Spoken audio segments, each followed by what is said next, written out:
오늘 말씀은 시편 34편입니다. 우리 요절을 8절을 했는데 8절을 한번 같이 읽어봅시다.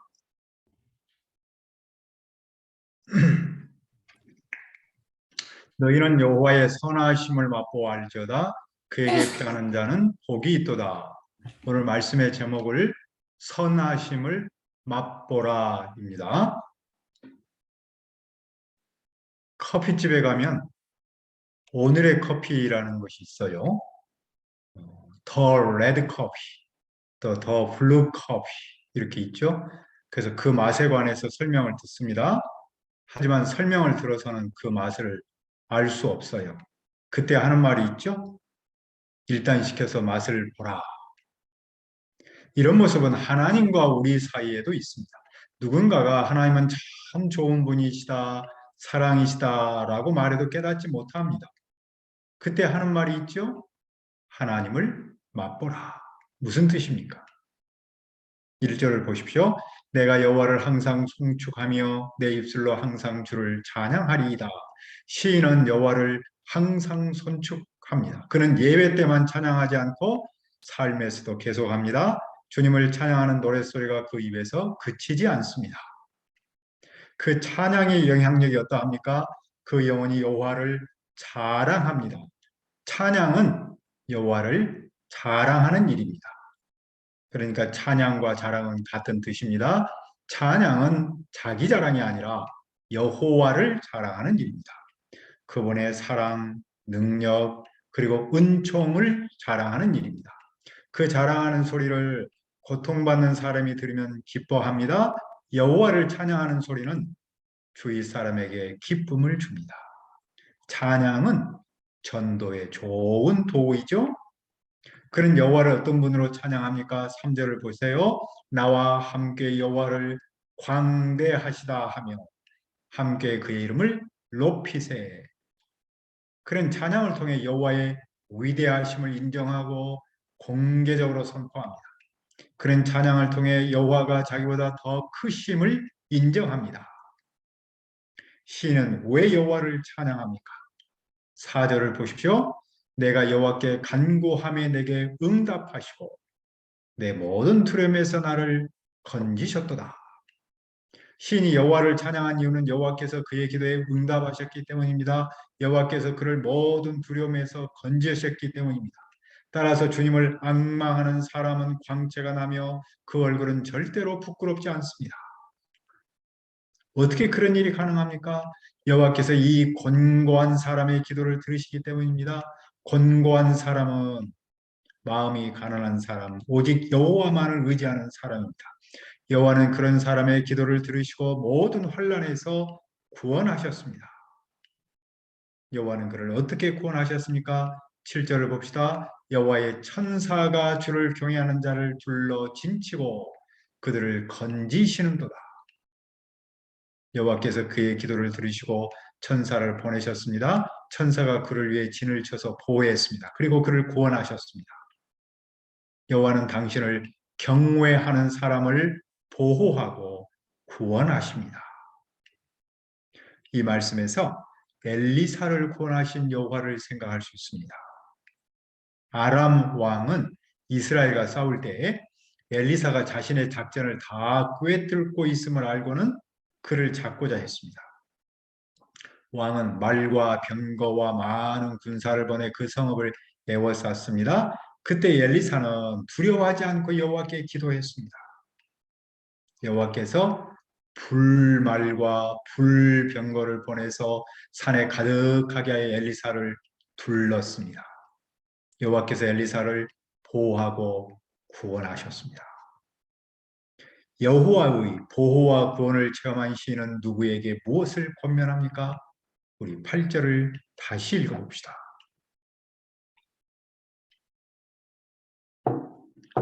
너희는 여호와의 선하심을 맛보아 알지어다. 그에게 피하는 자는 복이 있도다. 여호와의 선하심이란 여호와는 좋은 분이다 라는 뜻입니다. 여호와는 고난 중에 함께하는 분입니다. 여호와는 기도를 들으시는 분입니다. 그리고 여호와는 보호하고 구원하는 분입니다. 그러니 여호와는 좋은 분입니다. 그 좋은 분을 어떻게 알 수 있습니까? 맛보아 알 수 있습니다. 영어 성경에서는 이렇게 표현했어요. Taste and see. 맛을 보라 그리고 알아라 그런 뜻이죠. 맛본다는 말은 말 그대로 음식을 맛본다는 뜻입니다. 즉 경험이나 배움을 통해 아는 것, 삶의 체험을 통해 깨닫는 것을 뜻합니다. 안다라는 말은 직접 경험하라라는 뜻입니다.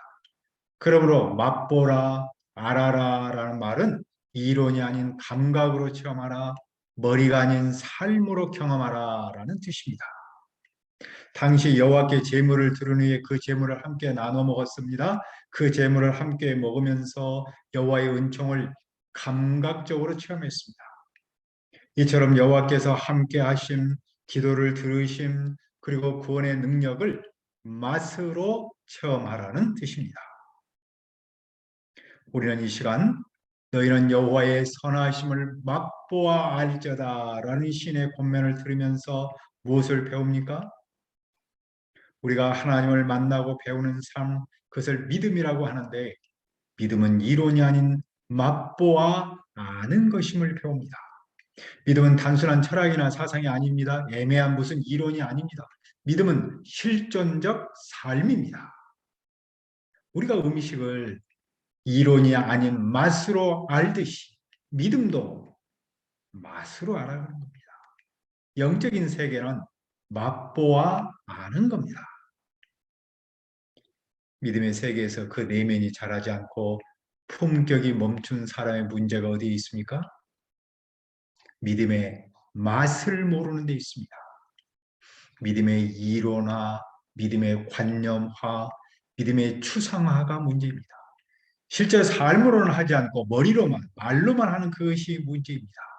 좋으신 하나님, 구원하신 하나님을 말로는 유창하게 설명하면서 정작 자기 삶의 문제 앞에서는 무신론자처럼 사는 사람이 문제입니다. 알듯 모르듯 뜬구름 잡는 말만 하는 그것이 문제입니다. 저는 이 말씀을 준비하다가 미맹이라는 말을 처음 만났습니다.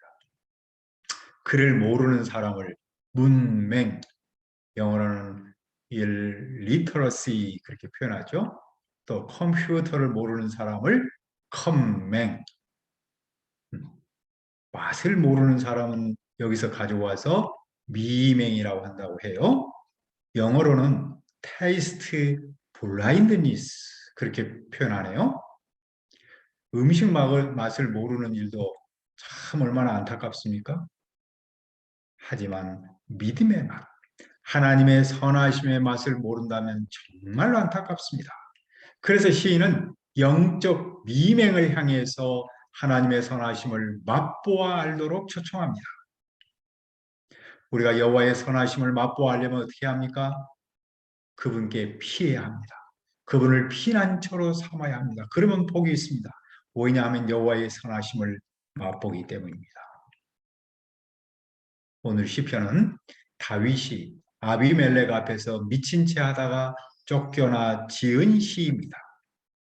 다윗은 사울을 두려워해서 가드 왕 아기스에게 갔습니다. 그런데 아비멜렉이라는 말이 나오는데 이 말은 나의 아버지는 왕이다라는 뜻입니다. 그것은 아마 왕의 칭호였을 겁니다. 아기스는 왕의 이름이라면 아비멜렉은 왕의 칭호로 같은 사람으로 봅니다. 어쨌든 그때 아기스의 신하들이 이렇게 말했습니다. 이 사람 다윗은 분명히 다윗인데 얼마 전만 해도 사람들이 춤을 추며 이렇게 말했습니다. 사울은 수천 명을 죽였지만 다윗은 수만 명을 죽였다. 다윗은 곁에서 이 말을 듣고 가슴이 뜨끔했습니다. 그는 아기스 옆에도 안전하지 못한다는 생각이 들었습니다.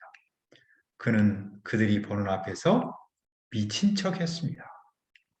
아기스가 신하들에게 다윗의 미친 척하는 모습을 보고 소리쳤습니다. 아니 저런 미친놈이 아니냐? 왜 저런 자를 나에게 끌어왔느냐? 다윗이 여기서 미친 척한 일은 절체절명, 즉 몸도 목숨도 다 되었다라는 순간에 여호와께 피한 거였습니다. 그는 여호와께 온전히 의지하여 자기 생명을 맡긴 거였습니다. 그랬을 때 그는 생명을 보존했고 여호와의 선하심을 맛보아 알았습니다. 그러므로 우리가 하나님을 믿는다라는 말은 무엇입니까? 삶에서 하나님의 사랑, 은혜 그리고 구원을 맛보며 사는 겁니다. 하나님을 맛보며 사는 겁니다. 삶에서 하나님을 맛보며 살려면 삶에서 좋은 일을 만날 때는 물론이고 힘들고 어려운 일을 만날 때 하나님께 피해야 합니다. 하나님을 나의 피난처로 삼아야 합니다. 그러면 이론적 믿음에서 실존적 믿음을 체험합니다. 하나님을 믿는 맛을 느끼며 삽니다. 믿음 생활은 이론이 아닌 실제요 현실입니다. 우리는 커피 맛을 느끼듯이 믿음의 맛도 느껴야 합니다. 그러므로 성도는 무엇을 해야 합니까? 9절을 봅시다. 너희 성도들아 여호와를 경외하라. 그를 경외하는 자에게는 부족함이 없도다. 성도는 여호와를 경외해야 합니다. 그분을 경외하는 사람에게는 부족함이 없습니다. 이것은 물질적 넉넉함보다도 삶의 만족을 뜻합니다. 사도 바울은 로마의 감옥에서 생활했었죠. 여름에서 불편했습니다. 하지만 그는 어떤 처지에서도 스스로 만족하는 법을 배웠습니다. 그는 비천하게 살 줄도 알고 풍족하게 살 줄도 알았습니다. 배부르거나 굶주리거나 풍족하거나 궁핍하거나 그 어떤 경우에도 적응할 수 있는 비결을 배웠습니다. 그는 능력 주시는 분 안에서 모든 것을 할 수 있었습니다. 그는 하나님을 경외하는 삶을 살았기 때문입니다.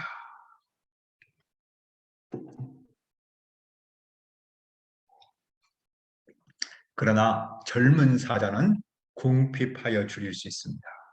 자, 사자는 어떤 존재입니까? 짐승 중에 최강자로 무섭고 힘이 세며 자기 먹이를 확실하게 찾을 수 있습니다.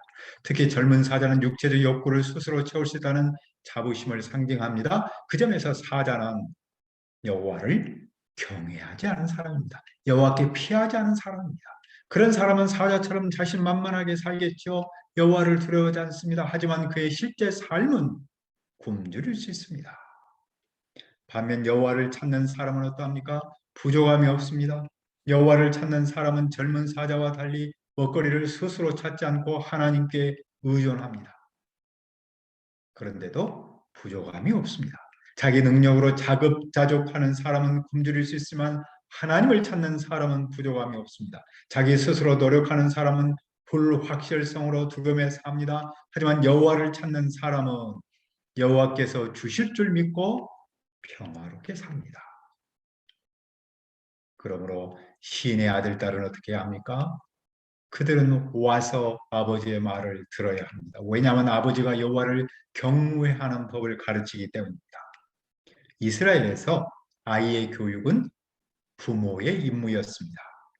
신명기 6장 7절로 말씀합니다. 내 자녀에게 부지런히 가르치며 집에 앉았을 때든지 길을 갈 때든지 누워 있을 때든지 일어날 때든지 이 말씀을 강론할 것이며 그러면 인생을 즐겁게 지내고 좋은 일을 보면서 오래 살면 어떻게 해야 합니까? 첫째로 말을 조심해야 합니다. 경건한 사람은 악한 말과 거짓말을 하지 않아야 합니다. 말은 그 사람의 마음과 인격을 대변합니다. 언어 습관은 대단히 중요하죠. 그래서 혀를 잘 길들이도록 말합니다. 예수님은 귀신 들려 눈 멀고 말을 못하는 사람을 고치셨습니다. 그 사람이 말하며 보았습니다. 그런데 바리새인은 그런 예수님을 비판했죠. 귀신의 왕 바알세불을 힘입지 않고는 귀신을 쫓아내지 못한다. 예수님은 그런 그들을 이렇게 꾸짖으셨습니다. 사람이 무슨 무익한 말을 하든지 심판날에 이에 대하여 신문을 받으리. 너는 네 말로 의롭다함을 받고 네 말로 정죄함을 받으리라. 둘째로 악을 버려야 합니다. 악을 버리려면 여호와를 경외해야 합니다. 악을 버리면 선을 행할 수 있습니다. 선을 행하면 평화를 따를 수 있습니다. 평화는 그냥 오지 않고 찾을 때 옵니다. 여호와의 눈과 귀는 누구를 향합니까? 여호와의 눈은 의인을 향합니다. 여호와의 귀는 그들의 부르짖음에 기울이십니다. 그러니까 여호와는 의인을 특별히 보호하시고 그의 기도를 잘 듣습니다. 그러면 여호와의 얼굴은 누구를 향합니까? 16절을 보십시오. 여호와의 얼굴은 악을 행하는 자를 향하사 그들의 자취를 땅에서 끊으려 하시는도다. 여호와의 얼굴은 악을 행하는 사람을 향하십니다. 그들의 자취를 땅에서 끊으려 하십니다. 여호와는 악인에 대한 기억을 이 땅에서 완전히 지워버리십니다. 일찍이 여호와께서 모세를 통해 아말렉에 대한 심판을 이렇게 말씀하셨습니다. 내가 아말렉을 없이하여 천하에서 기억도 못하게 하리라. 또 여호와께서 반역하는 이스라엘을 심판하실 것을 말씀하셨습니다. 나를 막지 말라. 내가 그들을 멸하여 그들의 이름을 천하에서 없애고.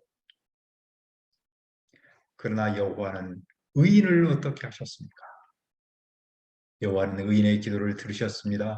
그들을 구원하셨습니다. 그리고 여호와는 마음이 상한 사람을 가까이 하십니다. 마음의 상처를 받은 사람은 자기를 버림받은 사람으로 여기기 쉽습니다. 하지만 여호와는 그들과 가까이 하심으로 그들을 버리지 않으셨음을 보여줍니다. 그들은 가치 없는 존재가 아니라 하나님이 가까이 하는 귀한 존재입니다. 여호와는 통회하는 영혼, 심령에 짓눌린 사람을 구원하셨습니다. 그들을 어디에서 구원하셨습니까? 19절입니다. 의인은 고난이 많으나 여호와께서 그의 모든 고난에서 건지시는도다. 의인은 주님 안에서 모든 것을 만족할지라도 현실에서는 어려움이 많습니다. 의인이 현실에서 언제나 만사형통하지 않습니다. 의인이 악인보다 더 고통을 겪기도 합니다. 의인은 악인과는 다른 차원에서 고통을 겪습니다. 왜냐하면 의인의 삶은 다른 이들과 다르기 때문입니다. 그러나 여호와는 의인을 모든 고난에서 이미 건지셨습니다. 하나님의 구원은 의인의 고통에서 나타납니다. 의인은 고통 속에서 하나님을 만납니다. 그것이 곧 구원입니다. 여호와는 의인을 어느 정도 보호하십니까? 2절을 보십시오. 20절을 보십시오. 그의 모든 뼈를 보호하시며 그 중에서 하나도 꺾이지 아니하도다. 뼈는 몸에서 가장 강하고 단단한 부위입니다. 힘의 원천이고 온몸을 연결합니다. 뼈는 인간 자신을 가리킵니다. 그런데 여호와께서 그 모든 뼈를 보호하십니다. 그 중에서 하나도 꺾이지 않도록 하십니다. 이 말씀을 생각할 때 누가 생각납니까? 예수님의 십자가에서 죽음을 생각납니다. 그분은 십자가에서 군인들이 도착하기 전에 숨을 거두셨습니다. 그들은 그분의 몸이 벌써 죽었음을 알고 다리를 부러뜨리지 않았습니다. 근데 그것은 바로 이 말씀, 이 성경 말씀을 이룬 거였습니다. 이 일이 일어난 것은 그 뼈가 하나도 꺾이지 아니하리라 한 성경을 응하게 하려 함이라. 그러면 악인은 어떻게 됩니까? 악이 악인을 죽입니다. 의인을 미워하는 자는 벌을 받습니다. 하나님의 심판을 불러들이는 것은 악인의 악한 행위입니다. 악인은 자기가 행한 악에 의해서 심판을 받습니다. 그 악한 행위 중 하나는 의인을 미워하는 일입니다. 의인을 미워하는 일은 여호와를 미워하는 일과 같습니다. 성도를 미워하는 것은 하나님을 미워하는 것이죠. 그래서 그런 사람은 벌을 받습니다. 여호와는 누구를 속량하십니까? 22절을 우리 한번 읽읍시다. 여호와께서 그의 종들의 영혼을 속량하시나니 그에게 피하는 자는 다 벌을 받지 아니하리라. 여호와는 종들의 영혼 즉 의인을 속량하십니다. 하나님은 악인을 심판하시지만 의인을 구원하십니다. 왜냐하면 그 종들이 그분께 피했기 때문입니다. 그분께 피하는 사람은 벌을 받지 않습니다. 그분을 피난처로 삼는 사람은 죗값을 받지 않습니다. 그러므로 그분께 피하는 사람은 하나님의 선하심을 맛보아 압니다. 그런 사람은 행복합니다. 오늘 우리도 삶에서 어려움을 겪을 때가 있습니다. 그때 우리는 누구에게로 가야 합니까? 여호와께 피해야 합니다. 그래야 여호와의 선하심을 맛보아 알고 행복을 누리기를 기도합니다. 은혜로우신 아버지 하나님, 우리가 삶의 현장에서 어려움을 겪을 때 누구에게로 가야 합니까? 여호와께 피해야 합니다. 여호와께 피하여 여호와의 선하심을 맛보아 알고 행복을 누리기를 기도합니다. 우리의 믿음이 이론의 믿음이 아니라 하나님의 살아계신 사랑, 능력, 그 모든 것을 삶 속에서 맛보며 살아가도록 도와주옵소서. 감사하고 예수님의 이름으로 기도합니다. 아멘.